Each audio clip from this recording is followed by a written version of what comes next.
Pemirsa, induk organisasi sepak bola Asia AFC berniat melanjutkan Piala AFC yang tertunda akibat adanya pandemi COVID-19. Rencananya, ajang antar klub teratas di Asia ini digulirkan kembali pada September dengan memakai satu stadion. Menanggapi hal ini, Bali United sebagai wakil Indonesia menyatakan siap berlaga di negara manapun. Sementara pelatih Stefano Teko Cugura mengagendakan latihan perdana pada awal Agustus mendatang.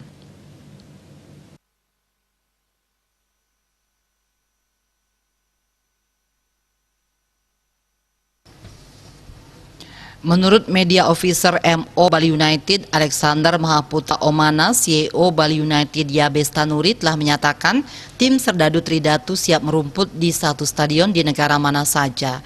Klub wakil Filipina Ceres Negros dikabarkan berganti nama perusahaan berikut nama klub. Peristiwa ini jarang terjadi saat Piala AFC berlangsung.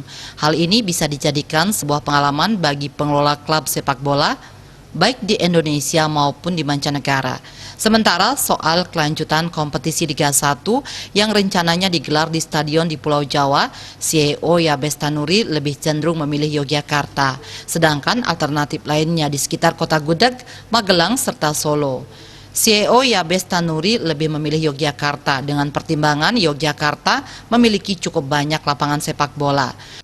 Terkait pembentukan Timnas U20, Yabes Tanuri berprinsip pihaknya memiliki visi dan misi 4C, yakni klub, corporate, community, dan country.